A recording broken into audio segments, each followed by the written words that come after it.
Hey, look who's here. You had a pre-show, you had a show, and now you've got the post-show, everybody. I hope you're enjoying all weekend long the virtual TrekCon. And of course, the LLAPys were tonight. And so look at this great group that I've got here to talk about. We're going to, the rule in marketing is that you tell people what you're going to tell them, and then you tell them, and then you tell them what you just told them, or that's demonstrative speaking or something. So we're going to honor that. So look who's here. I've got the great John Orquiola and Charlynn Schmiedt, and we are so thrilled to have Marina with us. She's not quite hanging on by a flower over the cliff, but she's here. So, hey, everybody, how's everybody doing tonight? Great. Hey, doing great. Doing great. What a show tonight. Yeah, good times. Wasn't it fun? And sure, you're doing double duty. I got to hang out backstage, y'all. Yeah, that was a lot of fun. First time I got to do that, and then I had to go after I presented my last category, scarf some dinner, and now I'm here. And I changed shirts. Did you make sure all the right envelopes got handled so we didn't have like a moonlight kind of situation? That wasn't my job. That was Katie Nicolau's job. So if that got screwed up somewhere, that's on her. Okay. Well, Katie's got big shoulders. Yeah, Katie's got it together. That's why she has that job, not me. Well, we'll just have fun with these. So there were the three categories that we're not dealing with. So, for one thing, can I just say I can't believe this has been 6 years of these. This is insane. Right? I know what. Right? I know. It seems almost unbelievable. It's I don't know how. Year of virtual TrekCon, and then yeah. Anyway, I can't believe how these are piling up, and this is the third year I've done this thing, and a lot of you have been with me before on this. So yeah, this is also my third year. My third year doing the after show. Yeah. Yeah. Woohoo. Happy anniversary, everybody. And we have Marina joining us for the very first time. Hello, fellow co-host. That's right. I know. Wasn't it fun? I mean, I've been watching it religiously every year, and I'm amazed at how inventive the categories are every year. It's just such a blast. Well, I just like seeing from top to bottom, even as we've added so many more shows and casts and creatives behind the scenes, how so many come along and get involved. And go ahead and do a video and accept the awards, and how many little surprises that Ryan and the whole team were able to spring on, the fan audience and just kind of class up the show. So, well, why don't we go ahead and dive in? So I'm looking at the first one of tonight, the funniest moment of 2020-24. Wait, did I say 2020-24? 2020-24 hours to go. 32nd century star dates. Okay. And Char, you presented this in the I sure did. Show. Yeah. So now you get to read it. Oh, okay. So here so just catching everybody up, the funniest moments of 2024, the nominees had been, or the finalists, we should say, a certain time traveler sweater in Prodigy, the Devourer of All Things Part 1.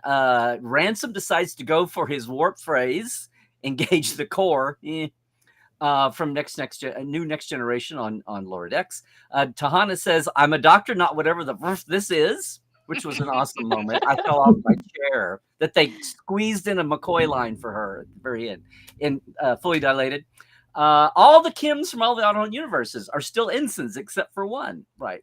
From Lower Decks Fisher Quest, Action Saru running through the forest and Under the Twin Moons on Disco, and Boimler growing a beard all season long. He grew the beard. And so our winner was, anybody remember without me telling you? Well, I do. But I feel like it's cheating. So it was all the Kims. All the Kims. Yeah. I think that should be that should be the name of Tawny's sitcom. All the Kims. Yeah. Whether it's about Harry or not, it should just be the name. All the Kims. No. Is that the new show she's working on? No. I just said. No, I am not starting any rumors tonight. No. Oh, okay. Yeah. Sorry. I don't think Garrett's got enough. He can bribe her that much to. No, I'm. That's between them. That's between them. Yeah. So this is the kind of category. I mean, looking at these again, that it's hard to go there. I almost would have said the Saru. Most of these are animation, which I guess goes in line with the comedy. Well, Saru is the only one that wasn't meant to be funny. At one point. Right. Which kind of makes it funnier in a way.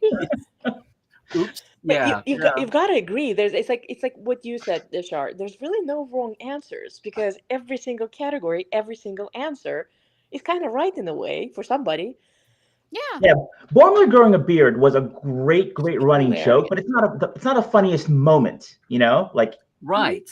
So it doesn't really like I would have voted for it except for that little technicality. And this is Star Trek. We're very technical. And they threw out the funniest arc category this year, right? That's not a funniest sustained joke over a season. That was dropped this year as a category, right? Unfortunately. That should have been Boimler, honestly. I think. Well, it's because he would have cleaned up easy. Right. Yeah. Unlike his beard. Right. He cleaned it up. I mean, if I didn't go with this, didn't they spoil this though? Weren't the images out like a few days for the episode? No.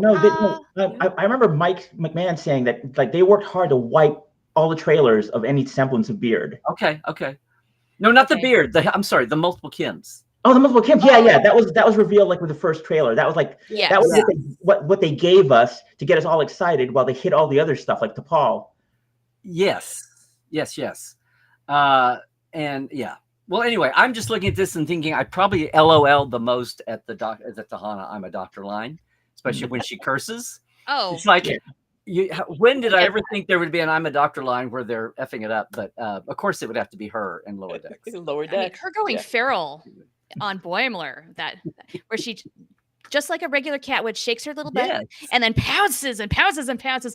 That had me on the floor in stitches. Yes, on and on. I personally love Engage the Core. I still chuckle every time I hear that. It's so appropriate. It is appropriate. I kind of when I heard it, I was like, okay. Like it's lame, but at the same time makes total sense. It's my lame. Or his lame. And it's even better that Boimler and Mariner can't stand it. So he's going to say it all the time now. Well, that's the best part about it. It's driving them crazy. Yeah. But then you go, oh, and that's their sign off for the season, for the series, is them arguing about his captain line. Yeah. Anyway, it was a little sad that way. Yeah. I'm just making sure that we're not leaving out some genius over here in the chat. I know you're all geniuses.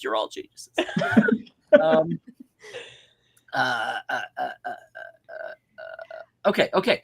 Let's go on to the next one. Unless I think we've I'll do the next one. Oh, and Garrett accepted it. Yes, that's right. Garrett accepted it. Yeah, that was really great. He sure did. And then he came back. He did a double. And again. Best in Time 2024.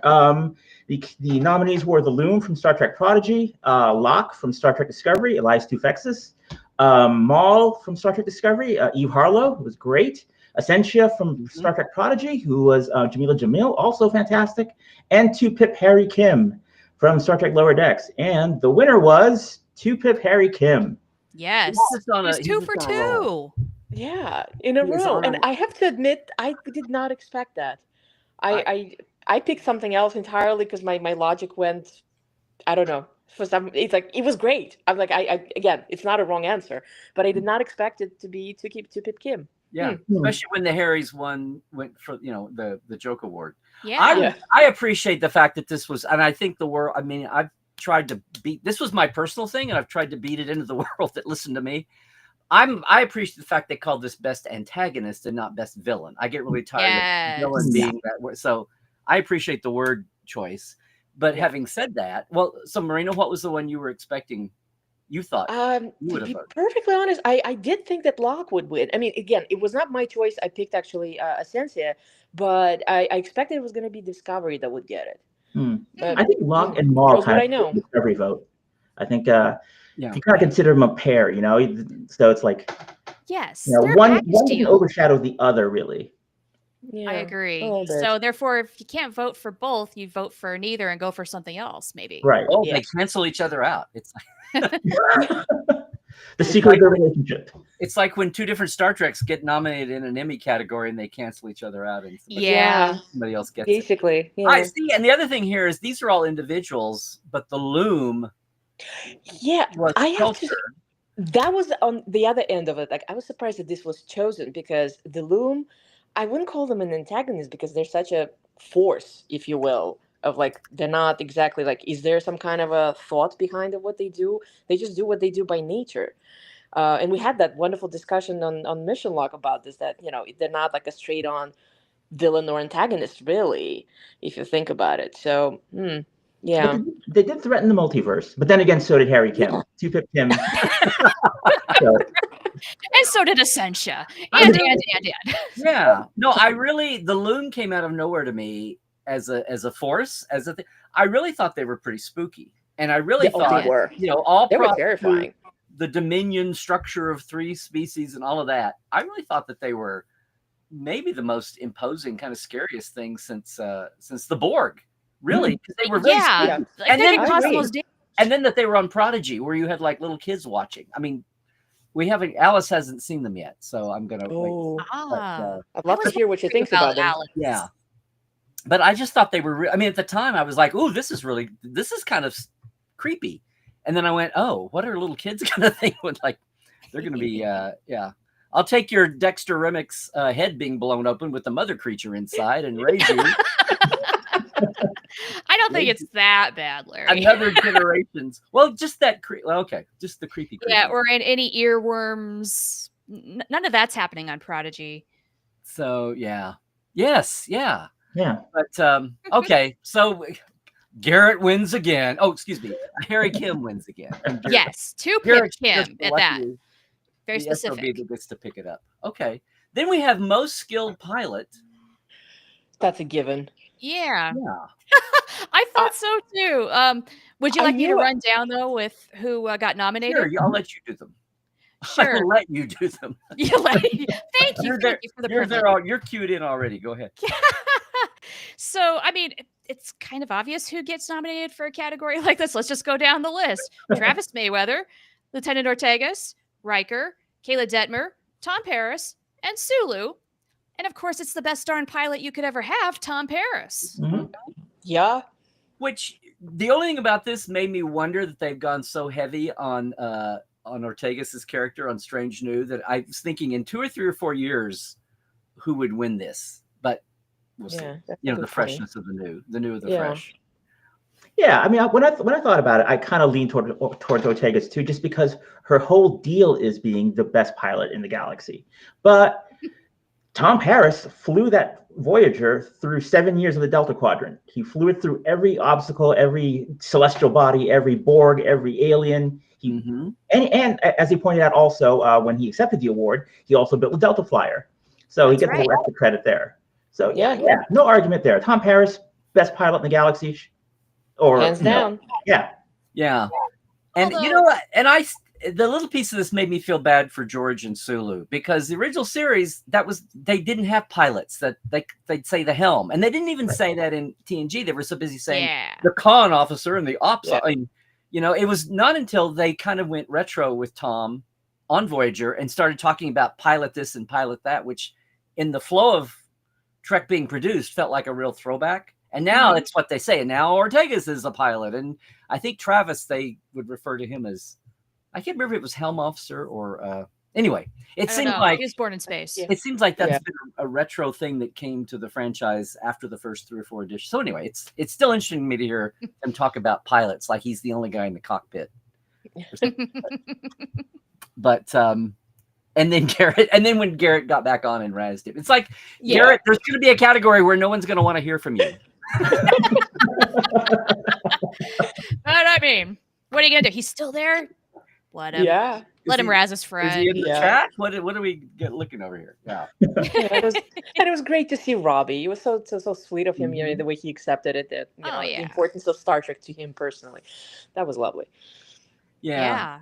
And Robbie's one of those ones that he's always embraced his Star Trek career, but he was often being busy for a long, long time. And the last year or two, and it's not like he's gone off to retire. He's still very active, but it feels like he's really kind of come back the last couple of years and re-embraced things on a higher plane than he had been, which is cool. Everybody does what they do when they're out. I think creating that community with the Delta Flyers has really made put things full circle for him. And it's a great show. It's fun to listen to. I love hearing their perspective, both from when they did Voyager, from when they were working on the show, but also now that they're doing DS9, hearing about the other show that they weren't on is a lot of fun.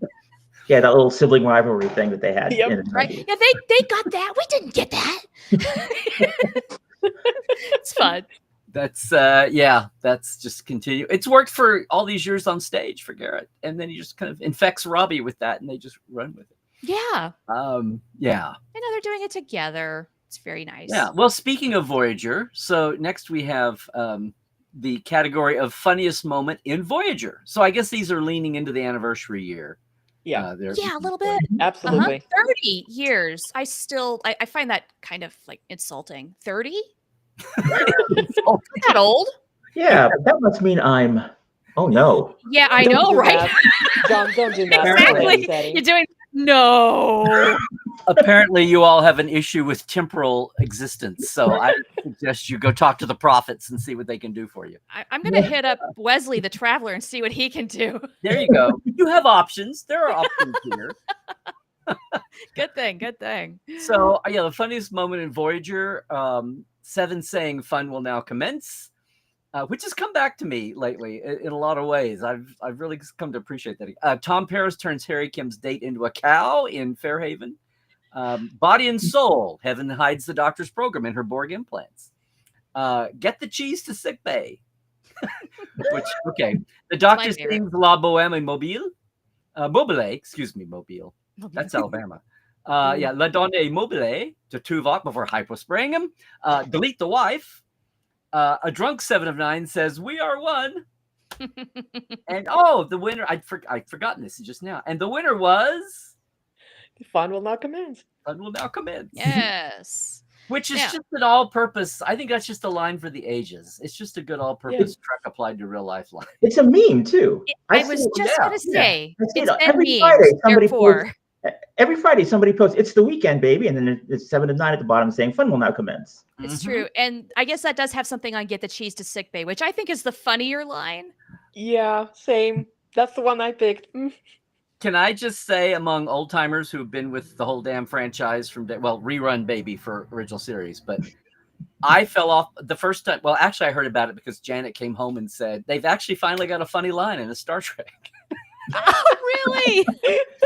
So I was prepped for it, and so then I saw it on screen the first time, and I was like, "This is Star Trek," and they let them say that. I mean. Now, this is before Ira went off down the road on DS9 when they were doing the stuff like Lions and Tigers and Bears, oh my, or it was, or War, what is it good for? Absolutely nothing. When they would monotone those like song lyrics, and it was hysterical on DS9. But this was from like '94, so this was for a season. Yeah. And Roxanne Dawson delivers the line with such sincerity. Perfectly. Yeah. She takes it very seriously. Oh yes. That's the only way it works. The only way it works. It's so good. That would have been, but yeah, it's hard to beat. Fun will now commence. Yeah, it is. I'm sorry. Yeah. The cow has nothing on that. And I very recently rewatched that episode. I'm going to do a mission log on it. And Tom, why are you such a jerk to Harry? He was so mean. I mean, of all the things that Garrett could razz Robbie for, I think it would have to be that. Yes. I mean, the rest of these it's more like there's a combination here of constructions, like the doctor singing and then and the cow and the cow gag, the cow kissing gag. But some of these are just like the line, boom. Yeah, like delete the wife. It's like that the moment when the doctor is in Seven's implant. I mean, is it funnier her just doing impressions of him, or is it the whole thing once we get to the last bit where the doctor is accused of misbehaving while in the said implant and makes that hilarious face? Like you said, it's a combination. It's not so much the actual moment. Oh yeah. I don't think Body and Soul gets enough attention for her. I agree. Well, both it's of really them, but good. especially if you were having any lingering doubts, that she was not going to put that what she was doing with Seven was amazing. Jerry, that's her name. What Jerry was doing with Seven was amazing. The show where, there's the one where she's impersonating a Ferengi and a Klingon and a Vulcan and all of that, where she's breaking down. But the Body and Soul where she sustains being the doctor and all of his, And his shenanigans, and yes. His quirkiness, all of his mannerisms, and she did a great job of sitting down and studying that and bringing. She nailed it. It's a lot of fun. Did. Yeah. Okay. Next category is best moment in Discovery season 5. Yeah, And okay. I would say, I think all the 5 seasons, I was glad to talk about good moments in season 5. Well, I'll take this one. I'm more pro Discovery than most, and I really enjoyed season 5. I thought season 5 was tremendous, and a really good ending, and a really good way to wrap it all up. So here are the 5. Oh, not the 5, but here are the best moments, the finalists for best moments in Discovery season 5. Michael Booker, and their son Leto at the end of the final episode. Michael remembering everyone on the bridge at the end of the final episode in her little dream sequence. No, what was it? Or fantasy sequence. Saru and Serena get married. Culber's Trill host noticing he has a hot physique. Captain Burnham meets with the progenitor, and Saru and Burnham's final hug. And then the winner was Saru and Serena get married because we all love love. Yeah. This was a charming choice. Yeah. I mean, who wasn't rooting for them to get married toward the end?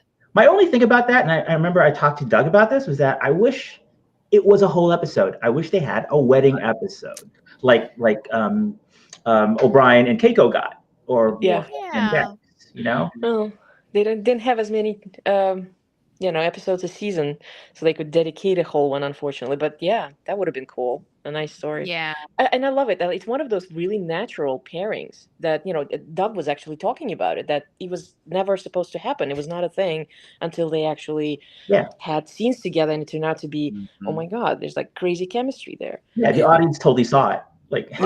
Well, and thankfully the writers did too, all the producers. It's a Dax and Worf, it's a Spock and McCoy, it's a no, I mean when they see the dailies and they go, "Oh my God, we've got to write to this," and it's not the original plan, right? Janeway and Chakotay. Yes. Yeah. Yeah. Well, it was super cool, like just getting to hang out and see Doug Jones show up, before he accepted the award backstage, and then he got surprised by receiving another award, which was a heck of a lot of fun, the Aaron Eisenberg Community Award. And, I feel like we missed an opportunity in that moment to just all give him a big virtual hug. We should have done that. A giant huggle. The best hugger ever. Yes. Hands down. Can I just say one thing before we leave that last category? Oh, yeah, sure. What are there any of these? There's one they're all from the finale. I think so. Which kind of feeds into your, the sentimentality of it. I mean, almost. Oh no, the only one that wasn't was Culber's hot body. That's what I was going to say. That's the one with the host. But everything else is, which is fine. It's fine. It's just interesting. And the only thing that was talking about like rushing the wedding and all that. I mean, remember when they filmed and wrote and filmed it, they were expecting to have a 6th season, and the only thing that was part of the and Leto, her and Book and Leto at the end was the, what they call it, the epilogue. The coda. The coda was the coda.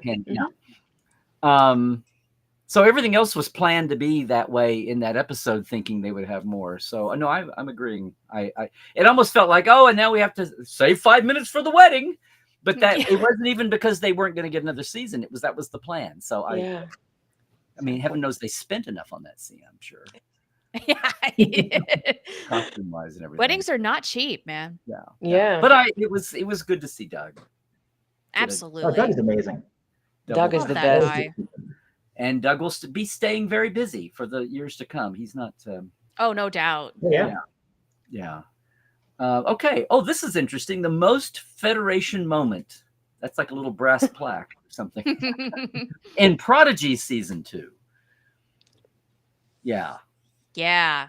Lots of good moments here. And most of them are from Ouroboros Part 2. See? Yep. Again, the finale. Really? It's with you. See? They save it for the finale. Yeah. So the nominees were, the finalists, were Dal steps aside so Gwyn can be captain, and he'll be the first officer in Ouroboros Part 2. Mm-hmm. The crew of the Protostar get promoted to ensigns with field commissions. Also that finale. The people of Tars Lamora use their combined gifts to help Gwyn defeat Essentia. Ooh. Good does come out. Chakotay and Janeway are finally reunited. Yeah. Rock Topics, yay! Oh, I didn't. No, don't me stomp on that. With you Voyager people and Janeway people in this room. Don't mess with us. No. Don't. Rock Talk explains what a problemtunity is. Love that so much. And that was in the Triple Call Quest. And Yep. Chakotay mentors Dal. Such The a good last- moment. That Last one. flight Yeah. of the Protostar. Yeah. Now, let me ask you a question. Did you find it interesting the way the question was phrased, a Federation moment rather than a Starfleet moment? Because I feel a lot of these were very much Starfleet moments. I didn't Interesting. think about it, but I hear what you're saying. Yeah, I know what you're Yeah. saying too. Yeah. And I think no one had a mistake. I mean, everybody got it when they were voting for the nominations. Of course. To be Yeah. finalists and then the finalists. But you're right. I get that. But it came through, I guess. Of course, the winner was Dal stepping aside so Gwyn could be captain and getting out of his ego, and he'll be her first officer, which was Yeah.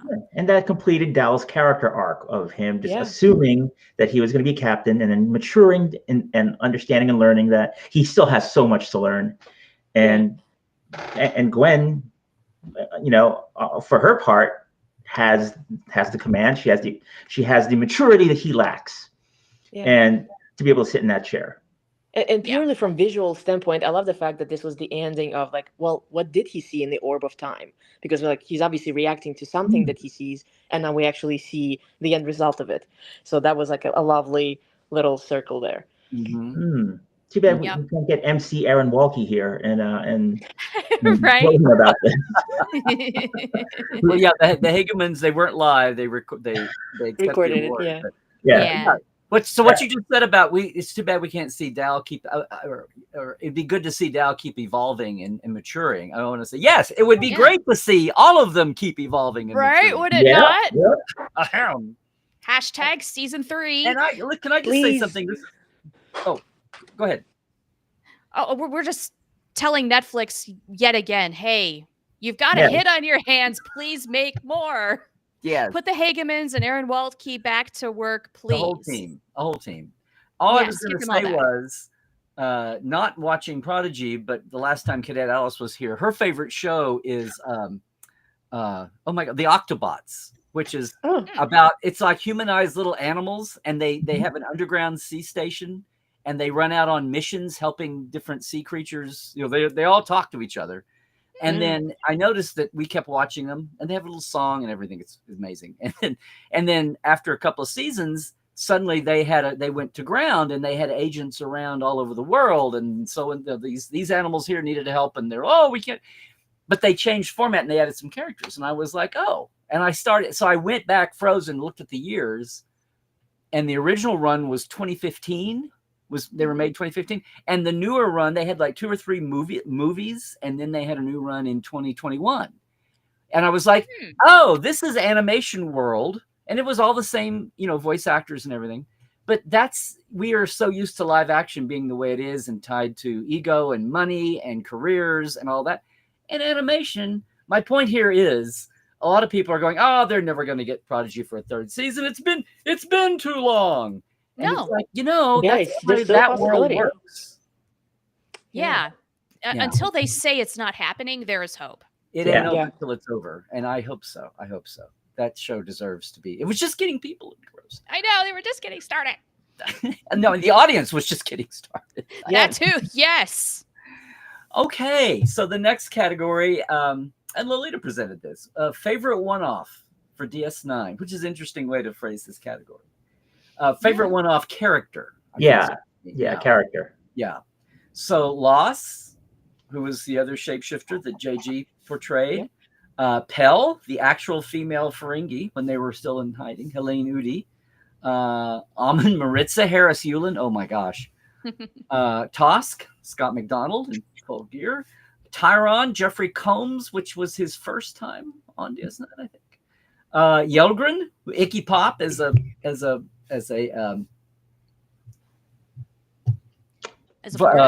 Borda. Come on, I haven't said Borda. Word's hard. I haven't said Borda in a million years. And Haynock, James Cronwell of all things. Before he was Zephyrin Cochrane, he was. That's right. And the winner, this is interesting. The winner was Tosk. Yes, Scott McDonald. Yeah, I was sure it was going to be Tosk. Yeah. Yeah, I mean, that's some stiff competition there. You're beating out James Cromwell and Iggy Pop and Jeffrey Combs, among others. Ooh. Well, the actors, but I tell you what, the minute that episode duet where it was just Nanaz Kira and Harris Yulin as Amin Mirza came out of the blue for me. And I was like, oh, it was first season DS9, watching weekly. And it was almost like I felt the same way about that watching yesterday's Enterprise on TV. It was like, oh my God, this show has made it. Like, this is what this series can be. It doesn't have to be TNG light or TNG. How will we be different than TNG? It was like, that's how you're different than TNG. Yeah. Yeah. Although, I suppose there is an advantage, as I was reminded in the chat, just, Tusk, capital letters, exclamation point. It's sort of like Tusk by Fleetwood Mac. And it's fun to say, Tusk. Dun, dun, dun, Yeah, it does stand out. Yeah. Oh, and no, Tusk is that whole episode and the idea and the way it was the marriage. And, and Scott was in other roles too. In and out of makeup. And he was a human in the Voyager pilot. Rollins. Yeah. Rollins. Yeah. But my personal favorite though would have been Iggy Pop, Yelgren. I love that Vorta character. I love how utterly exasperated he was dealing with Ferengi. Well, that was another Ira, wet dream of here's who I want to get cast as guest. Who else can we have be guest stars on the show while I'm running things? And that was it was funny. It was hysterical. I'm just this is a great list. It is. These are all good contenders. Yeah, and I love the fact that they got Scott to actually, participate, pop up, and do his thing. He's just great. He is, and he's kept his, had a great career, working actor, doing, all kinds of things, and he's not above, obviously being in, I don't know how many other series you'd have to be in as much makeup as that, or a Xindi. He was a Xindi in, Enterprise too. Yeah, that's right. But good on him. It was good to see him. I saw him at the strike, the Star Trek strike day, the fall one. Cool. With James Ogilvy, who were two of the Xindis were there together. Yeah. Nice. I have a picture somewhere. Okay, next category. All right. The best redemption story. Yeah. This was interesting. So I'll read down who we got here. We have the Diviner, Ro Laren, Bellana Torres, Michael Burnham, Tom Paris, Damar, Nog, and Chakotay, and Ro Laren won. My question for all of you is there a bit of a recency bias? Because we're still on a little bit of a high from the end of Star Trek Picard, right? This was a big surprise when she showed up. Yeah, to a degree, I agree with that. What's more, I was looking, I must have reread the names when I was voting, probably, I don't know, 6 or 7 times. And I was thinking, well, it's a little bit of a combination of like redemption stories versus growth arcs. Because some of the characters, you wouldn't necessarily say that they were redeeming themselves; they were growing, they were changing. Like Nog, Nog didn't start in a deficit. Yeah, right. Deficit. He's wrong. He just grew and he evolved.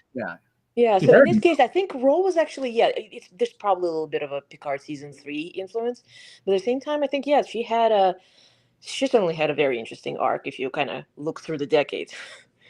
True. And I think maybe there's a little live action bias because I think the Diviner had as much of a. I can never think of his real name when they finally revealed it. Oh, Iltheron? Iltheron. Yes, thank you. And it was one of those. Someone's been watching Prodigy a lot. Yeah. And what's wrong with that? Not a thing. With the Diviner, is it a redemption story? Because I feel like Iltheron is a very different person entirely from who the Diviner, who that person becomes. Right. Yeah. Oh, yes. Oh, yeah. It's shocking to see, because you don't want to trust it, and you have to see him 4 or 5 times before you go. No, there's really nothing going on. It's just the effects of the different times and years, just like watching a little girl Essentia standing there being a little innocent teenager. Exactly. Yes. Yeah. But it was very poignant to see Michelle Forbes being Ro. It was great to see her back. And I guess the redemption there is that Picard felt he'd been betrayed, but I think the audience might have felt betrayed. I mean, like, oh, it's a good character. She's a good actress. It's making you feel that way. That was the point. But you can't help but feel that betrayal. Yeah. Okay, our next category, most memorable sport or game. And Aaron presented this one. Good for him. That's right. Yeah, I'll read this one. Yeah, so the finalists for the most memorable sport or game. Oh, I just lost the thing. Hang on. There it is. Okay.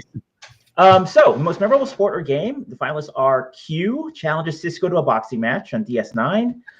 Quark plays to free Cisco, Bashir, Kira, and Dax from the Chula game. The DS9 baseball game, and Take Me Out to the Hollow Suite. Miles and Julian's darts. The wrestling tournament between 7 of 9 and Dwayne The Rock Johnson on Voyager. Guinan and Picard fencing. And the winner was Take Me Out to the Hollow Suite, the baseball game, which is one of my all-time favorite episodes. I don't know how you can even consider anything. Yeah. I don't know. The Rock. Maybe not at the time, but what he's become now, that was quite a get for Voyager. Oh, it was. Yeah. Although remember they were helping UPN promote their wrestling, and everyone. Oh, I know. Right. Yeah, The crossover nobody wanted. Yeah. But the base Take Me Out the Hollow Suite, the scope, because they shot at that baseball field for like 4 or 5 days. It was huge, and they had some fun. Yeah, Lolita and Nikki DeBoer talked about that, about what a treat it was for the cast to be able to be outside and shoot in the outdoors and all be working together, because they didn't often all have big, group scenes where they were all together like that. Yeah. And I guess Max Grudenchik is a great baseball player, but Ron was supposed to be the worst one. Yes. So they had to handicap him. And he switched He had to pretend to be bad. He switched his handedness, so he would be Oh, is that what he did? That's what he did. He had to throw with left arm. Wow. Which then you know what I've never done is go back and watch when he's like serving glasses to see which hand he's using at the bar or what, or whatever. Oh, yeah. If they did that. Oh, next time I'm watching DS9. I'm watching for this. Notice what's a nice word to say here. Knowing how detail oriented Max is. I wonder if that got him. No, it was good. Now I didn't get to see the acceptance. Nikki and Lolita and Sirach. Did they have a lot of fun with it? It was great, yeah. And it was super cool to see Nicole DeBoer. She had great memories of shooting that. She said it was hot out, but at the time did not realize what a gift it was to be outside and all be together until a little bit later when there's just those soundstage scenes over and over and over. Yeah, also super cool was seeing Charlynn Schmiedt with Nikki DeBoer in 2012 at a convention backstage. 2012. Yeah, I shared a photo with the group chat that it was right before I was dropping her off at the airport in Fargo, North Dakota for a convention she was doing. She was like the headline guest. And I got to tote her around a little bit because I was the resident Star Trek fan. And we took this quick photo, and then I had to run and get my car because I was parked in the loading zone. They're like, you can't park there. Like, but this is Fargo, North Dakota, and nobody else is here. Come on. No, this guy with the security guard with nothing better to do was about to write me a ticket. So I gave her a quick hug. She ran off. I ran off, and everything was fine. He was just a tin-plated little dictator with delusions of godhood. That's all he just was really bored and had nothing else to do, and he had his eye on me. What a jerk. Why didn't he have his eye on Nikki? This is the Hollywood star from Canada. He does not understand. Did not care either. He definitely had that look of, I don't care what's going on. Get out of here. Well, where is he now? I bet he's not. I don't know. That poor miserable git is probably still in the airport, still writing people tickets in the loading zone. I bet his life has gone nowhere. Just what a boring job. I'm sorry. Now, this was a great category. I love this because it's the kind of thing we sit around and talk about at times. The documentary you'd most like to see made next. Yes. And Anthony was the presenter. And the finalists were the original series. Okay. The original series, the animated series, TAS, Star Trek The Motion Picture, Star Trek Enterprise, the Kelvin movies, restarting the franchise in 2017, Starfleet Engineers, and Star Trek Aliens. So we went from series chunk to topics, career choices, and life form choices. And the winner was Star Trek Enterprise. Yes. And this was the best moment of the entire LLAPys, just because Yeah. of Anthony Montgomery, one, not knowing what the Kelvin universe was, which is great already. Yeah. Then when Connor and Dominic were giving their acceptance It's speech, the best. with him If they're interrupting Long-winded. If there ever will be a documentary, like an actual documentary, and please, 455 Films, we gotta have one. They have to include that bit because this is just legendary. Yeah. It was great. Yeah, about like what, 5 minutes in, Anthony Montgomery cuts in. Would these two just shut it? Play the closing music. And it was great. It was Play gold. them off stage, please. Yeah. But wasn't there like a second? They're But still there was talking? a second act to what Dominic was saying. Like he said something, and then Connor said his thank yous, and then Dominic just kept going, and then that just set Anthony off even more. Yes. Dude was on fire. It was amazing. It was great. I think we skipped over a category, you guys. Did we? We missed the most touching goodbye that Nikki DeBoer presented. Oh my gosh! I am That's so right, sorry. yes. I am so sorry. Thank you, Char. No, it's okay. Yeah, we got to talk about it though, because that's a very heavy category here. Before we leave this though, we'll make it right. Yeah. I love the topic. I remember seeing the topic and I voted the same way. Also, if you've heard any public pronouncements at any like public or even virtual events, you see who's been helping, like the DS9 documentary, and actors beyond that cast were helping promote and helping 455 fundraise and helping promote and do the perks and all that. And then during the Voyager documentary and the build and all that, other actors from other series were helping in the cause, right? Paying it back. Yeah. And among them were like Dominic and Connor all going, now we are going to get an Enterprise. Like, you're not going anywhere, right? So it's kind of like, yeah.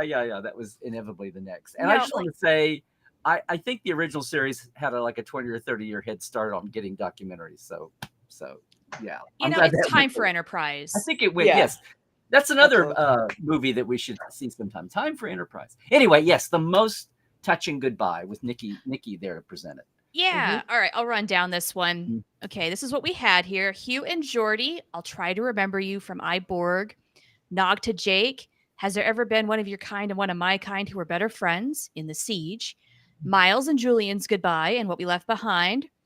Tuvok's dance move for Mr. Neelix in Homestead. Kirk and Spock, the end of Star Trek II, The Wrath of Khan. Quark and Odo's goodbye. It was written all over his back in What We Leave Behind. And Kira and Odo's goodbye and What We Leave Behind. Again, the finale is just really slurping him up here. But then Kirk and Spock win Star Trek II, because, I mean, come on, that's one of the most emotionally charged moments in the whole franchise. In Hollywood history, I would even say. Yeah. That and Casablanca. But J.J. Abrams didn't remake Casablanca to do a second version where never say never, John. where Kirk dies instead of Spock. Yeah. I think that's the only answer that's the only winner you could have. But it's an honor to be nominated and to be a finalist. That there's certainly. Question for you all. You take out the movie. No movie moments. Then you leave it to episodes. Which of what was left would you pick? Odo and Kira. Yeah. Which to me is just heartbreaking. Him saying goodbye to her in the tuxedo, and then like their arms outstretched, and then he just fades into the Great Link. It gets me every time. I just actually rewatched it like 2 days ago. Yeah, I think I have to agree with you, John. That is pretty emotional for those characters and for the show. I think the other nominees here, that would be it. And I probably would have to agree with that. Could I just say, though, that there was a finalist that I missed seeing, and I didn't even know if it wound up being in the voting to start with. What's that? But I was amazingly, I was amazed at how touched I was when Dal and Gwen had their goodbye moment on Prodigy. Yeah. First when he finally kind of sneak kissed her, like you were waiting for that kind of, like would they go do that? And then the goodbye. Anyway, I just want to No, those two are genuinely so sweet together. Like they are they're a lovely young couple. Like you want to see them like grow together, Like you want to see them. And there's nothing there's nothing overbearing about it all the way through. It's so restrained that it's all between what they say and what they do from afar. Yeah. It's not like an Aaron Spelling Starfleet 90210 would have. Oh no, no. They learned all about subtext from Janeway and Chakotay. Honestly. Oh, talk about mentors. Yeah. Yeah. Okay, so now we're back on track. Sorry, I skipped that. Oh my gosh. All good. And this is such a great one. The Ken Mitchell Hope Award. Yeah. With Sirach, Ryan, and Melissa presenting it all together. And John Billingsley. Now, this was an interesting moment because John Billingsley Power was out. So, just a black screen. Can y'all see me? No, but we can hear you. That seemed to be a running. Yes, that seemed to be a running thing. And it's interesting because normally by this time the kind of curve that's evolved the last few years is that the Trek Talks would have been an event in the middle of January, and Virtual TrekCon would have been kind of the February. And between the two of them are kind of a fun way to get the year started again before conventions heat up and everything. And of course, the fires put a damper on Trek Talks, and now it's been. I don't know if they publicly announced it, but yes, they have. Okay. It's first contact day. First Saturday in April, right? Yeah. Oh, okay. Yeah, first contact day. Yes. Oh, beautiful. Oh, that. Yes. Otherwise known as. That's perfect. Awesome. Okay. So, it was awesome to even with Power dimming the effect. It was good to see. Yeah. Well, he was genuinely touched. Yeah, I thought it was lovely because he was under impression that he was actually going to be presenting an award. He didn't realize he was getting an award, and so that made it even more sweet. Yeah, those sneaks. Yeah. Those sneaks. Hey, you got to keep that guy on his toes. Even came through even with the power out and even with the tech issues. Yeah, and we didn't even get to find out if he was wearing pants, which is kind of a shame because with him you never know, and that's always a fun question to ask. John, these things are interesting because one year last year, the year before, during virtual Trek Talks, or maybe it was this. There was something where he was going to be a presenter or a co-host on his own. Anyway, he had been walking the block and was coming in with plenty of time to take a shower and get ready for camera, and he tripped on some uneven concrete and sprained his ankle and was running late. So John, but he always comes through in the end. He made it. Does. Yeah.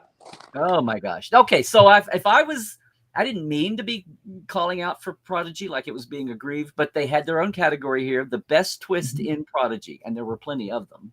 Oh yeah. Yeah. What do you guys want to take this one? I'll read this one. Yeah. So to the finalists for the best twist in Prodigy season 2, Dr. Beverly Crusher introduces Wesley to his baby brother Jack. Oh, wow. In true Paradox fashion, the Prodigy crew are the ones who are responsible for the stranding of the protostar on Towers Lamora. Wesley and the Prodigy crew visit the Gary 7 1960s apartment from Assignment Earth, which I loved. Wesley goes home to see his mother and Wesley Crusher.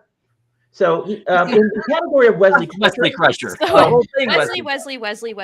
Got it. And the finalists of Wesley Crusher, the winner, shockingly, was Wesley Crusher. Yeah. Who would have thought? I know, but you have to agree. I mean, this was the moment where first time I saw it, I was like, no words, just exclamations.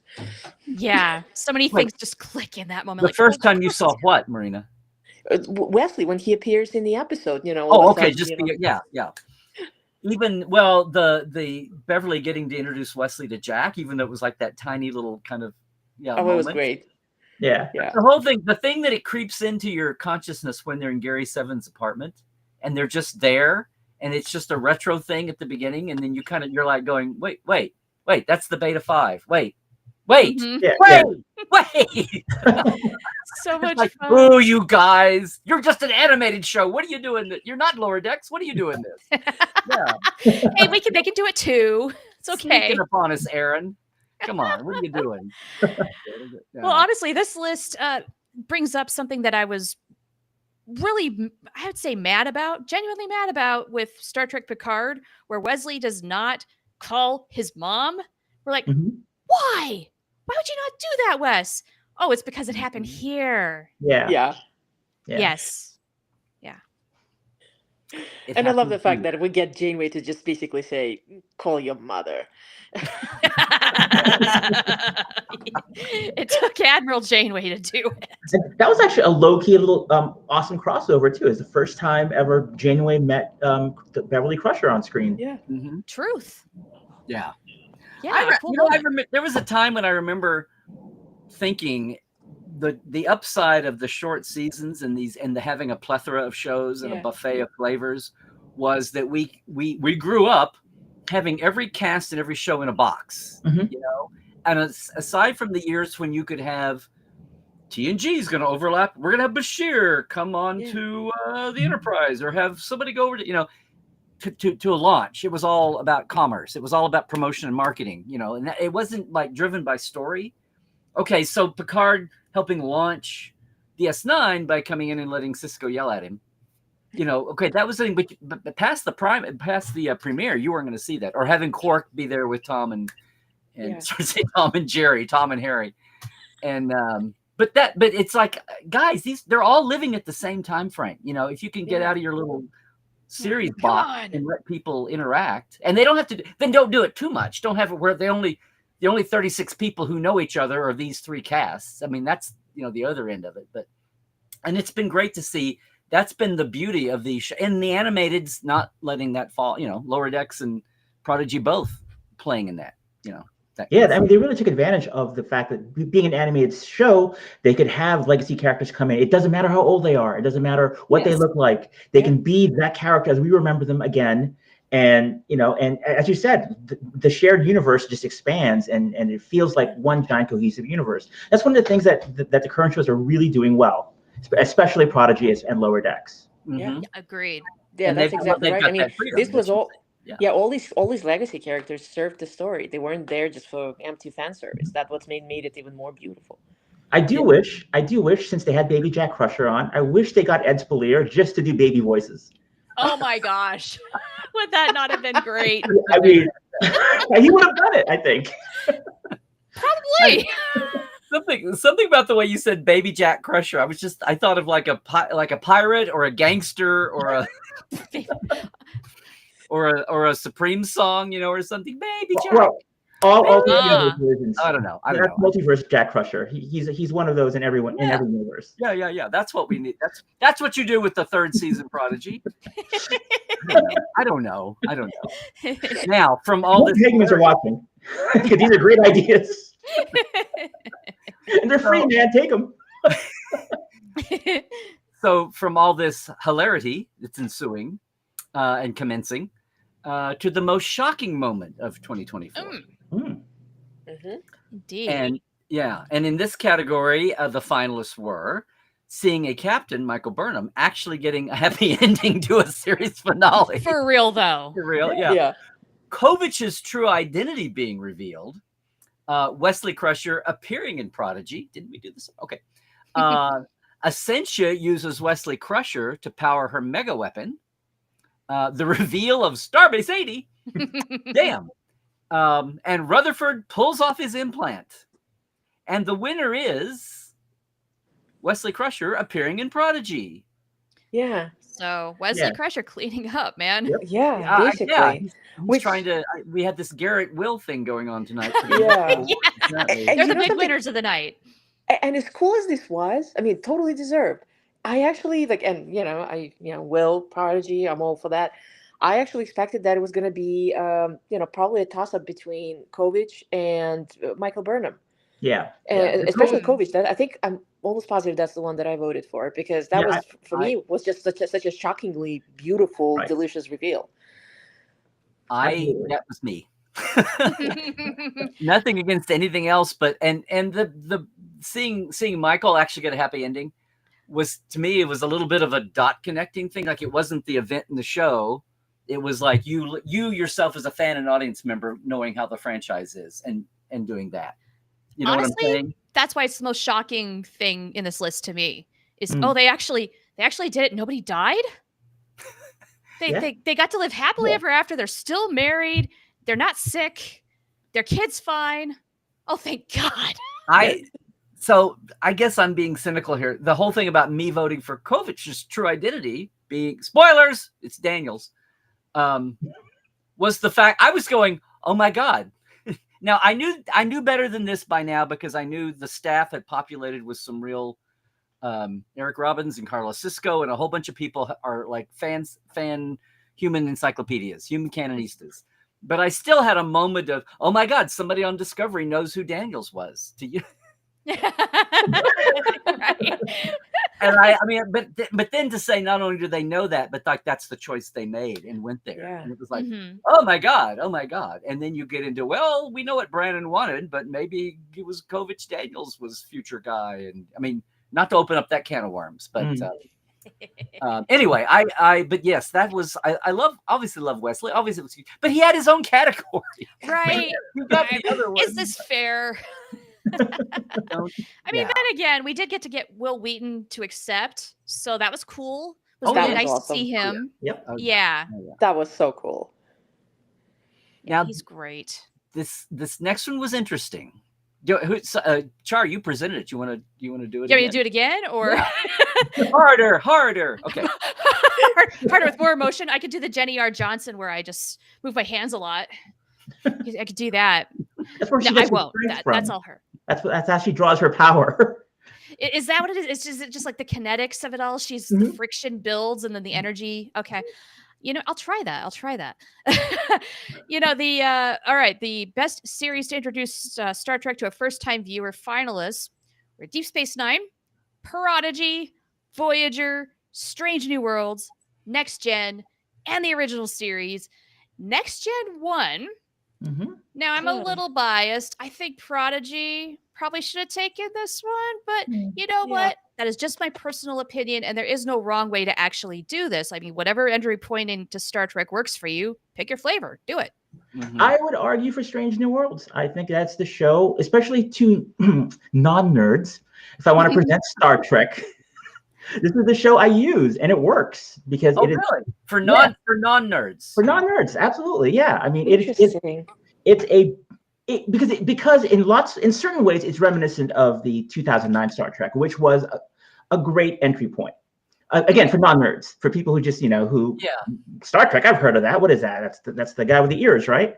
But and then they see it and they get it to a degree. Like that's Abrams' Star Trek is not necessarily Star Trek; it's just the essence of Star Trek, and it wrapped up in a action-packed bow. But Strange New Worlds, to me, it has great writing. It's beautifully directed. It's got a fantastic cast. I think it's the best way for me to bring in a non-nerd into Star Trek and just have them say, this is what I like, and this is why I like it. And you get Spock. You get you have Kirk now. You have Uhura. So you have those icons there too to kind of ease them into what actually Star Trek is. Named McCoy and the pilot. Yeah. Right. No, I do not disagree with you, John. It is a great entry point. You don't have to know everything about Star Trek lore to just jump in and get it. And it's beautiful, looks great, and it's live action Trek. So plus it does introduce you to some of the lore. So if you do want to learn more, there's great paths to start from there and keep going.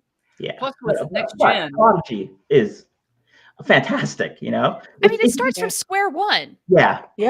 Literally. And you do learn what Star Trek is when you follow the series, because that was the whole point, is to teach Star Trek the values, the virtues, why it's so great. And even by the end of season 1, you understand, just as the characters do on the Protostar, what the Federation is, what Star Trek is, and why kids are learning, and you learn it through their eyes, right? Totally. Yeah. With Teacher Hollow Janeway, right? And I know it's the whole kid angle, and sure, it's designed for kids, but anybody 5 to 125 can watch that show knowing everything about Star Trek or nothing at all and completely get it.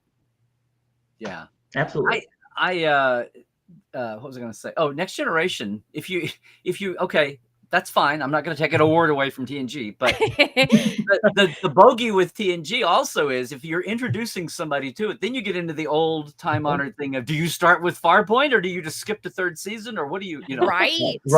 That is the big asterisk. Yeah. And you don't. There's only 20 of them for Strange. But that or Prodigy, either one, I don't think you have that issue. I don't think that's a concern. No, not at all. Yeah. So yes, but you know what? This is one of those things that it doesn't need to be a category in an award show. This is just one of those that hangs there. Everybody has their opinion.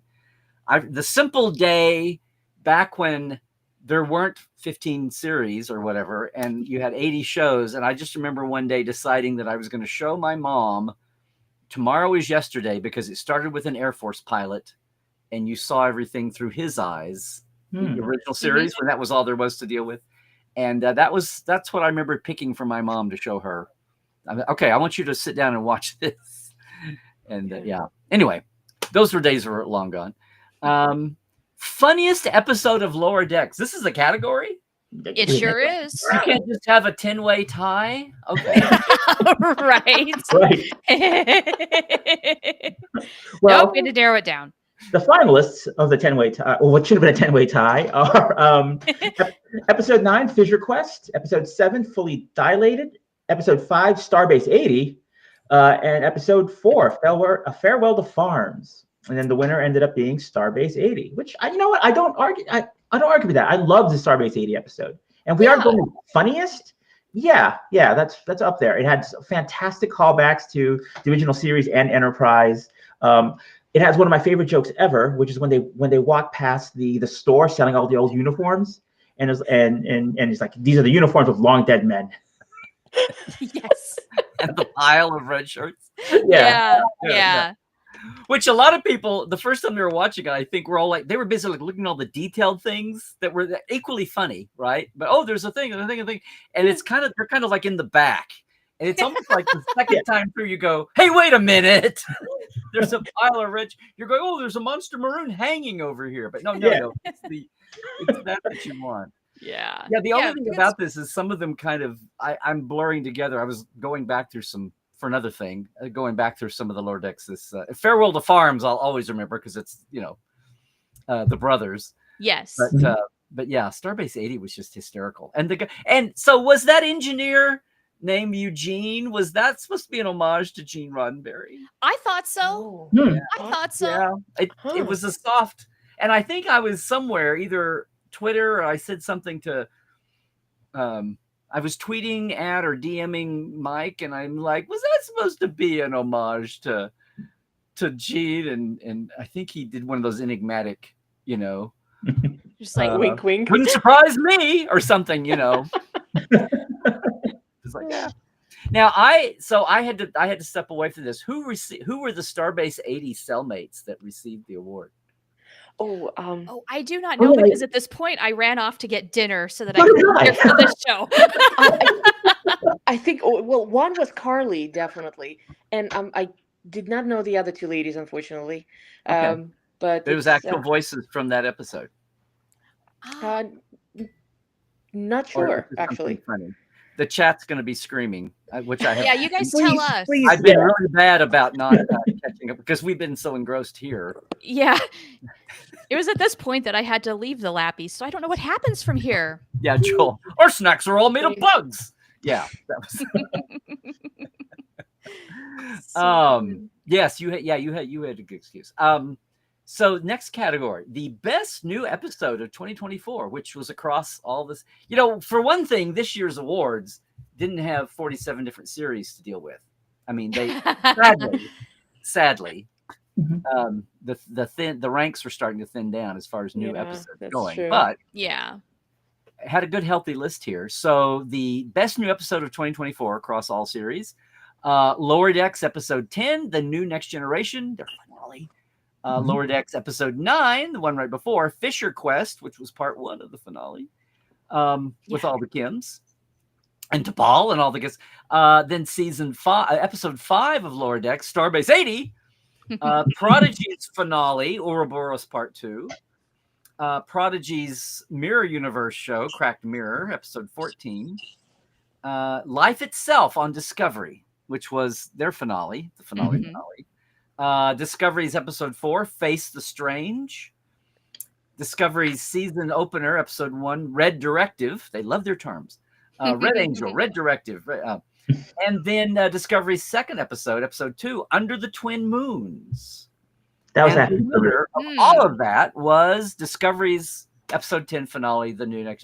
Lower Decks. Lower Decks. Lower Decks' finale, The New Next Generation, which is an achievement for animation. Yeah. Yeah, honestly, that was, I don't know, not a surprise, but Mhm. usually Yeah. animation will get the short shrift if there's Yeah. live action competing, and this could have just as easily gone to disco. Yeah, well, Yeah. I know. I I thought agree. Fisher Quest was a stronger episode than the New Next Generation. Episode 9, the multiverse jumping with DePaul and Mhm. Captain I Borneo. agree. I just thought it was a stronger episode, so I wouldn't, But for me, Prodigy's finale, Ouroboros Part 2, and Yeah. and a lot of it is because I hope she's listening. Nami's score, especially when they're time traveling back, that is just Oh Yeah. yeah, very that is. lifts you up. It's just Oh my word. transcendent. Ooh. Yeah. Composers love being told their scores are transcendent. That's why I hope she's listening. It's so true though. That is such a moment, and man, yeah, someone cutting onions. Getting a little misty just thinking about it. Oh, it's been a little while now. Your point though about part 1 of Lower Decks' finale maybe being bigger for sure, because it felt. I mean, I remember thinking halfway through the part 2, it was like, oh, they shot all the voice cast budget on the first part, get you into the story, and then not that they're spending a ton of money. Netflix or Paramount Plus or whoever could pick up a cheap animated show like Lower Decks or Prodigy. They're cheaper, than live action. Right. Yeah. Oh, but it was, and I just want to say, after all these years, poor Discovery. There's a thread that people say, well, if it hadn't been for Discovery, we wouldn't have any of these other shows. No, there would have been a first show, and Discovery has its own interesting history. But I just got to say that, and I know a lot of people loved the first couple of seasons and they didn't like the time jump, and people will talk about this endlessly and 5 or 10 years worth of perspective, and people will have different opinions. But for now, I have to say that I thought Discovery got stronger as it went along. I thought they were learning a lot. I think they learned a lot of lessons that the other shows learned from, as far as streaming and, serialized shows and short seasons and all of that. Mm-hmm. And I just got to say that I thought the last couple of seasons of Discovery got better and better every year.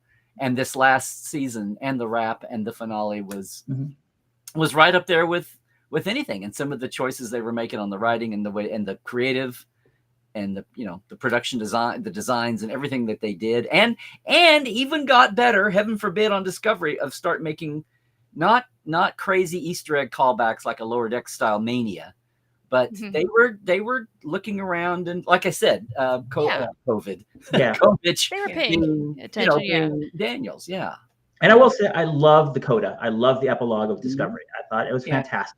I loved seeing Michael and Book 30 years later. They made it. They were happy.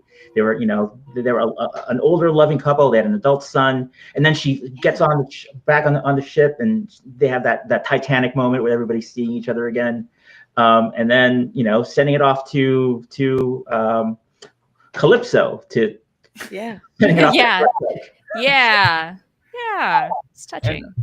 And all the fans for so many years, a lot of candidates is going, well, how are they going to resolve this with Calypso? And then for them to do everything they did, and Michelle and Alex and all of them talking about, well, we had to do this because we had to resolve with Calypso. And then I see some fans back going, well, they didn't have to do that. They could have explained it. I'm like, Jesus, people, like, you're not happy either way. So that's the truth, isn't it? I thought it was cool that they took the time to set that up and did it. I just couldn't believe there were people going, well, they didn't need to do that after all. They could have just said this, and this, and ignored it. I'm like, really? Aren't you the same? Anyway. You can't win. You can't win. Right. Hey, a little follow-up on our Starbase 80 ladies. It was Carly, Angie, and Sierra. Thank you. They were the ladies trapped on Starbase 80. Thank you, Melissa, in the chat for telling us that. Yeah. Awesome. Because they don't get enough, animated voices don't get enough attention and credit and focus anyway. So I did not want to leave them out of it. Now, so that was our best new episode of 2024. Yes, the Lower Decks finale, part 2 finale. So then, the most exciting moment, am I reading this right? Oh, you know what? I got you. It's not in our notes, but I copied it down right before we jumped on. Please help us out here, Char. So I'll run down with who got nominated. And they are Wesley Crusher showing up in Prodigy. The Protostar enters the wormhole to save temporal time from the Loom. Janeway taking out a Loom creature with a shuttle. Michael Burnham surfs on top of a starship. That was a visual. T'Pol's appearance in Lower Decks. And Action Saru. The winner was T'Pol. Yes. Naturally. Yes. Was this her 3-Paul? Was this the 3-Paul? As Sarah coined it? Maybe. I honestly do not know because I was not watching it this time. Yeah, I was scarfing dinner, man. I couldn't. Was then or never. Yeah. Yeah. No, it was so. I remember watching that episode Unspool, listen to me. And I was like, oh, they've got a Vulcan and he's got a Vulcan. Before you got the conceit of what was going on, she was like the first face you saw after your familiar faces, right? Was it Mariner? Anyway. And I'm thinking, wow, they've got this Vulcan looking a lot like T'Pol. And then I went, oh, they called her T'Pol. Like, oh, that's T'Pol. How awesome is this? Okay. Wow, that voice actress is really doing a good Jolene impersonation. I can't believe they went to that much trouble to try to match her. And then it's like, oh, it's like, so I was just like, I was completely beside myself. I thought Jolene Blalock would never come back to Star Trek, and they got her. Yeah, absolutely. I think it was the special appeal of special, and it's not same-o.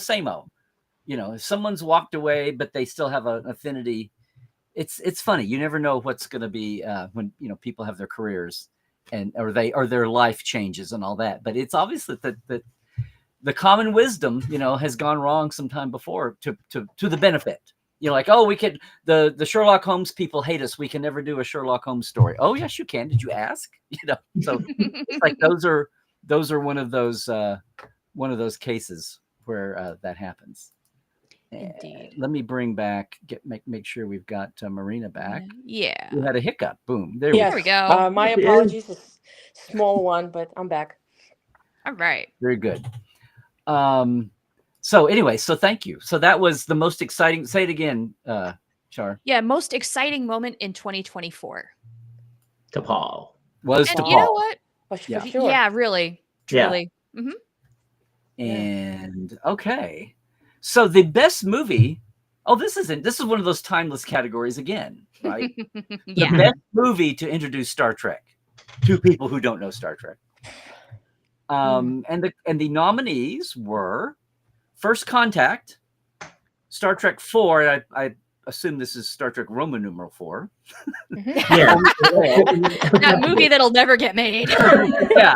This is supposed to be a snarky joke. Oh, you'll never be able to introduce Star Trek to someone because it's a movie that hasn't been made. No. Yes, the one with the Voyage Home, the one with the whales. Star Trek 09, Star Trek 2, Roman numeral 2, The Wrath of Khan. And just the 4 nominees. Okay. Yeah. Yeah. They're all Kirkish, one being Kelvin and the other 3 being original series movies. And First Contact. And the winner is First Contact. I'm obviously a faux person filling in for Larry tonight who doesn't know what he's talking about.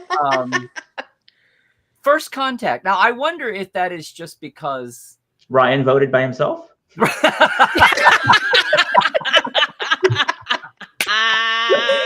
Wait a minute, this wasn't on the ballot for the nomination. Too funny. No, I wonder if that is people thinking that the Picard era movie, that's the best of the TNG movies. Yeah. And that, I think hands down, everybody agrees. I know there are people that will hold up for generations at times, but the vast majority of people would say that for me. And thinking that the Picard era family with the current shows would be, I don't know. That's interesting. I wonder what the runner-up was on this one, but yeah, seriously, that would be fun to know. If anybody out there in the chat is listening, can tell us. I need to go back to the chat. Yeah. I feel like of the TNG movies, First Contact is definitely the clear choice to introduce someone to the franchise. It's a fun action flick. There is a little bit of lore there. Good times.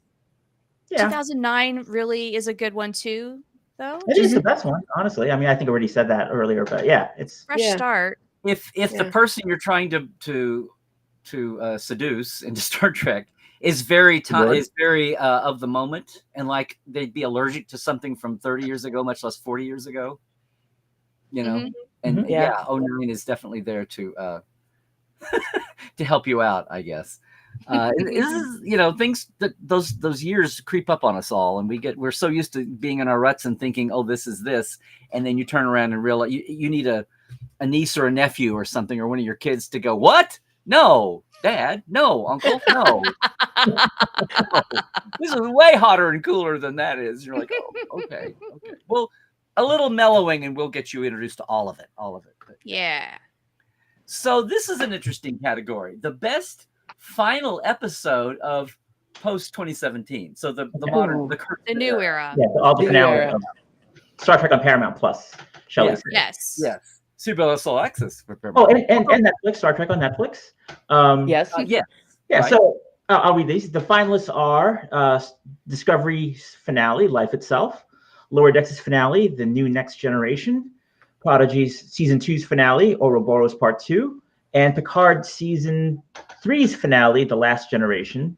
And the winner is The Last Generation, the only one that played in IMAX theaters. Well, Which that's an unfair advantage. I'm sorry. Yeah. Also, heavy duty nostalgia. Let's face it. Yeah. Yeah, I really do think that's why it takes the cake here. I mean, this was the final farewell for TNG, and they played it to the very best of their ability. It was great. Yeah, absolutely. And it had all those. They had the Lord of the Rings endings. You know, it had like the 5 or 6 denouements at the end, and then the launch of the Enterprise G, and then Q. Like they just kept hitting you with not just nostalgia, but then, you know, like hyping you up for this next thing that still hasn't come. I mean, when is it coming? Because it's like Honestly, they're out the there. poker It's like, table. it's like Seven and Raffi and the LaForge kids and Jack Crusher are slowly circling the pylons. There you go. Waiting for a pickup. Circling the pylon. Just hang out here till your 2 or 3 years go by and you're ready to come, you know, hire us to do a show. Barry's even further out of orbit. Like, I'll come back around. I just want to say, I get it, I guess, but the whole thing about because it was executed so well, I just want to say I have this reaction to people that say Picard season 3 was all member berries and nostalgia porn and all of that. I'm like, you know, if you love these characters, what is wrong with you? Are you characterist? That you don't want to go see them at another point in their lives? It's right? like, what is up? We have legacy characters all the time as one-off popping up on different things. Yeah. Mm-hmm. Sometimes they're frozen in like animation lets them be themselves still like a couple of years later. You know, like, oh, it's Kira and Quark on DS9 a couple of years later from when you last saw them. But to have this be actually, you know, to Loganize Picard and have it be a different point in time, like what is with you? Plus, the show had Shaw, it had Jack Crusher, it had a lot of different characters in it that added to the, you know. And Raffi is the last original Picard character. I know. I just got because they didn't wallow in nostalgia. They didn't have them do the same old thing they would have done before. They kind of did it, but they were definitely talking about being creaky and, you know, Riker talking about his bone, whatever. Yeah. And getting and drawing the corollary between old ships and old people. But I thought it was great. It's the same thing I always felt when people said Star Trek should always go into the future. Like, don't do prequels, don't do other shows. It's like, it's all in the future, guys. It's all the universe. What's wrong with you? Yeah. That's me. That's my soapbox. I mean, the only hit, I feel like, okay, you can say, oh, you know, it's the Borg again. But like, it had to be them. It's the last story. They were the, you know, they're the villains. That haunted Picard for 30 years. It was time to settle it, to just put it, you know, for him to finally beat them definitively. And, you know, like, it had to be the Borg. It had to be the Borg Queen. And, you know. But it was like pathetic Borg. It was like Borg on their last day. But, you know, Picard is also not quite what he used to be. He can't be the action hero and just totally kick some butt all the way around. And that said, though, I mean, if there was any other time to do this one last adventure, this was it. I'm glad they seized the moment. Yeah. Because that'll probably never happen again. Yes. And all the people that they brought along, the Ro and Yes. and Moriarty's image, and I mean all the things that popped up along the way that they used. Yeah. And they brought back the Enterprise D. Like Yeah. one more time Yeah. to see it in action, and They not just rebuilt to see the it in action, bridge. not just to see it in action, but to see it do things it's never done before, like flying through the Borg cube, doing the Tokyo drift, like that. Yes. Deanna can parallel park. That's the San Francisco drift to you, John. That's what that. But no, and I was gonna say the only old character in this that actually acted young was the D after it got a facelift. Yeah. But and for people that go, well, that was stupid. No, it's like that's what the ship technically always could have done, but they were limited, the mounting bar on a physical model. They were never going to be able to do that in the old days, when they filmed the show. And now the CG has liberated that just the way CG has liberated a lot of other storytelling. But the D could always have done what you saw it do in the end. Right. We just, we just never saw it. Warp physics is warp physics, and whatever. Yeah. Anyway, I just didn't like people attacking that whole concept of the last season. Okay. Wow. Oh, we have more categories. Look, guys. Yeah. Now this is speaking of ships, they had favorite legacy ship. Yeah. Yes. And the finalists were the Defiant. These were ships, obviously older ships that turned back up again for different reasons. Yeah. The Defiant. All these deserve a little. God, Picard made every old ship a legacy ship again. Museum. Anyway, the Defiant, Voyager, Archer's NX-01 from Enterprise, the original series Enterprise, the Enterprise D from TNG. And I'm so shocked. After that last Gee, who won? The Enterprise D won.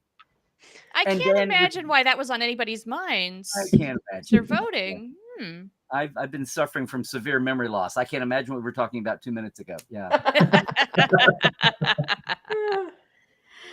Oh my goodness. Yeah, this is not a surprise. The D definitely does hold a special place in Star Trek lore. Yeah. Especially, for a generation, you might say. It's I would say. Yeah. I mean, I think it's right up there now with the 1701, no bloody A, B, C, D, E, F, or G. And your alphabet, Scotty. We have to now, yeah. Yeah. Can I just say, though, that I thought it was very cool, and this is one thing I really liked, not on top of everything else they were doing, in the crossover show, those old scientists, they make such a point about having, that Boimler and Mariner were going to geek out over Pike and his crew. What I didn't expect was for Pike and his crew to keep geeking out over Archer and T'Pol and Mayweather. All of that. That was out of, and then of course that became the saving grace of, right? Was that show? Yes, that was it. Yeah. There was a piece of the NX-01 inside. Which set up the Deus Machina, or whatever, the MacGuffin that saves them. But it was still for them to get in and wallow around in that. And of course it made it look, everybody has their geek outs. Like, it's what generation are you? And you look back, which I thought, but the bottom line was that and the Lower Decks episode, where the Starbase 80, where everybody's running around in Enterprise out. I thought it was it was great to see Archer and his crew getting some props this season through all these other Definitely. Yeah. Which leads us to the Honorary Lifetime Achievement Award. Oh my goodness. Which was incredible. Yes. And it was received by Dan Curry. Dan Curry, yes. The man is a genius. And he's so nice, and he's so sweet, and he's so under assuming. I mean, he's so quiet as you get when you talk to him. And then you watch out, and he zinged you, and you didn't realize you were about to get zinged. Oh, and so he's visual artist, not just visual effects, but did a lot. Yeah, it's hard to imagine Star Trek without his work. Absolutely, truly. I mean, that would be like without the Okudas. It'd be a completely different thing without their vision. So I'm looking forward to watching this tomorrow, because I did not get to see it live. And you have to see it, because they did this whole bit when he was literally doing like a little show and tell with storyboards and the effect of how the beaming thing was reflected on the screen. It's its own little behind the scenes documentary. It was wonderful, and they did mention his book, so which highly recommend it. It's a wonderful tome. pretty sure it's still available everywhere. So yeah, this was absolutely wonderful. Awesome. Well deserved. Yeah. Well, that has we've done this in like an hour and 40-ish minutes. Wow. So hour and a half. We're coming in like under time. Who are we? Unexpected. Well, I think we had a couple less voices this year than we've had. I think we've had 6. This is true. Yeah, that's right. Making room for more folks, but this has been a lot of fun. Yeah, I mean, I know it feels like it's funny. It feels like the Star Trek output. We haven't had fresh Trek every week for a solid year, and it feels a little less frantic. But it still feels like everybody is frantically doing something to keep busy, and all that. And it feels like the LLAPys this. I mean, they just flew by. Partly because I was involved with the San Francisco show, and I'm very thrilled about to do my first cruise, and we just lucky. We had virtual TrekCon, and I was just, I mean, it's felt like a very busy to be the off time. We had one movie that people all reacted to, Section 31. That's the way of putting it. Which I guess technically will be part of the LLAPys for next year. Since if anybody remembers it by then. Oops, I didn't say that. Should it get its own categories? I think it will be much remembered for whatever reason next year. Yeah, John. What unique categories should? Oh gosh. I can't even speculate. I don't want to go there. Best TV Star Trek movie of 2025. I mean, it has a chance. It has a chance. And there was one nominee, but we've decided there are no winners this year. It is definitely nobody voted. They just left it blank. Didn't say that. There's a lot to say for Section 31. I think it'll be like one of those situations where the history of Section 31 is going to be fascinating to get into. But anyway. That might be more interesting than the movie was itself. Okay. Hate to say. Contact 455 Film. Let's get a documentary going. After Enterprise, let's get this thing rolling. Yeah, but this has been a lot of fun, guys. Amazing. Agreed. What I was trying to say was we had less Star Trek last year, but it still feels like things are as busy and frantic as ever. Yes, we were waiting on the Voyager documentary as far as other things to happen, and it'll be another full year of cons. And these. Both the actors of all these shows of recent years, the big bubble we've had on top of all the legacy shows, and the creatives are just now kind of being like released out into the wild. And it's almost like it's taking a while for us to assimilate, to soak up. Maybe that would be better, to soak up all the shows we've actually we've been racing through for the last years. And I think, just the same way that Voyager and DS9 didn't get their due until the years went by and we invented Netflix and binging. It'll be that way with all these recent shows too. Yeah, honestly, this is a great time to go back and rewatch stuff now that we've got some time to breathe. Yeah, exactly. Because we were going at such a frantic pace for a couple of years. New Star Trek almost every single week for however many weeks it was, a solid year. It was insane. Yeah. We've never been so spoiled.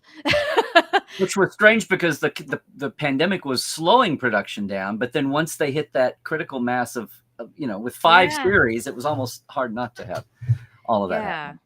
But anyway, so lots going on. What's going on with everybody else before we sign off tonight? What's up with everybody? Where can people find you, and what's